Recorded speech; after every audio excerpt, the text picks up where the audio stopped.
করে আমাকে ফিরিয়ে দেবেন না। আমার স্ত্রী অন্তঃসত্ত্বা, কিছু হয়ে গেলে ও আর আমাদের আগত সন্তান। পারলে আপনি এই সমস্যার সমাধান করতে পারবেন। আসলে ওই সাপের বিষ থেকে তৈরি অ্যান্টিডোট ছাড়া আমার মেয়েকে আর তার সন্তানকে বাঁচানো সম্ভব নয়। আপনি প্লিজ চুপ করে থাকবেন না, কিছু বলুন প্লিজ। না বাবা, ওই সাপের ছোবলেই আমার নিজের সন্তান মারা গেছে। আমি এত বড় ওজা হয়েও নিজের সন্তানকে বাঁচাতে পারিনি। ওই সাপ আমার শত্রু। আমি এতক্ষণ বলিনি, এখন বলছি। আমি যখন এসেছিলাম তখন আপনার অবস্থা খুব খারাপ ছিল। আপনি আমার কাছে আর্থিক সাহায্য চেয়েছিলেন। আপনার স্ত্রী খুব অসুস্থ ছিল, আমার মনে আছে।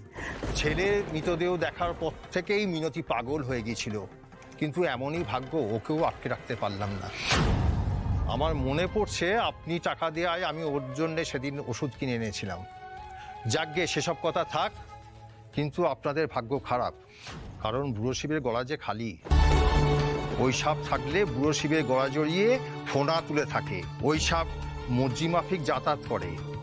এখন নেই মানে ও এখন আর আসবে না।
এই অ্যান্টিডোট তৈরি করতে একটি বিশেষ সাপের বিষের প্রয়োজন, আর শুনেছি সেই সাপও খুব রেয়ার। আমাদের হাতে তো আর মাত্র 6 ঘন্টা সময় আছে।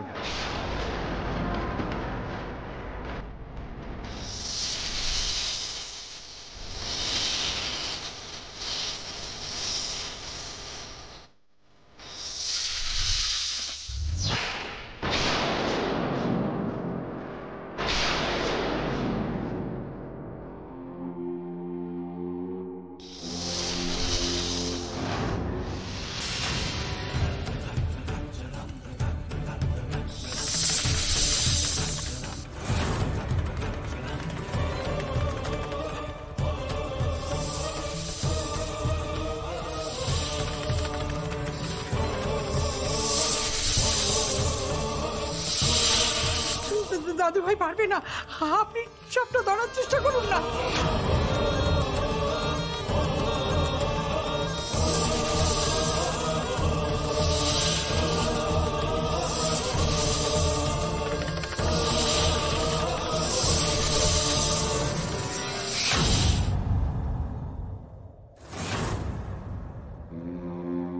এখনো কেন জ্ঞান ফিরছে না তোমার শ্যামলী? একবার চোখ খুলে তাকাও না আমার দিকে।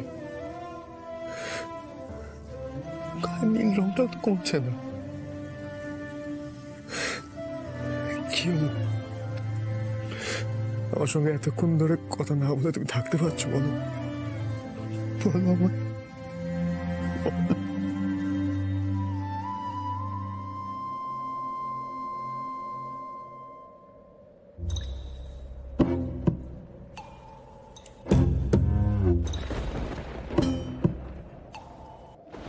ওই তো শ্যামলীদির চোখের পাতা কাঁপছে, আঙুল নড়ছে।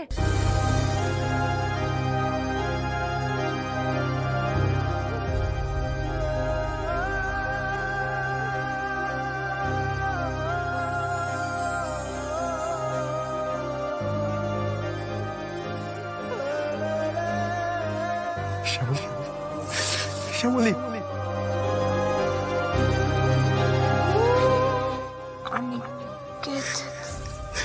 এই তো আমি, এই তো। মিরাকেল, আপনি জানেন আপনার হাজবেন্ড আপনাকে বাঁচানোর জন্য বিষধর সাপ নিজে হাতে ধরেছে, সেখান থেকে অ্যান্টিভেনাম নেওয়া সম্ভব হয়েছে।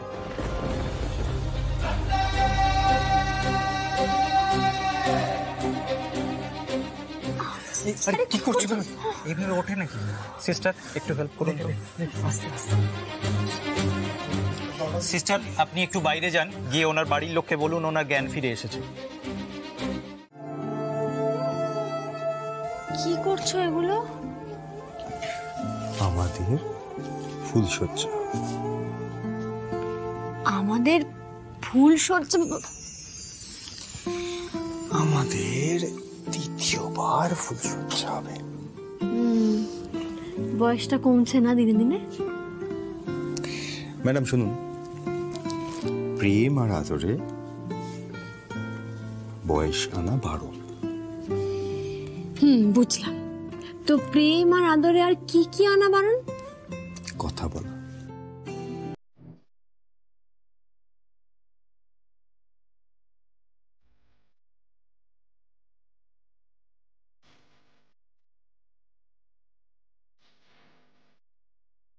বসুন দেখি।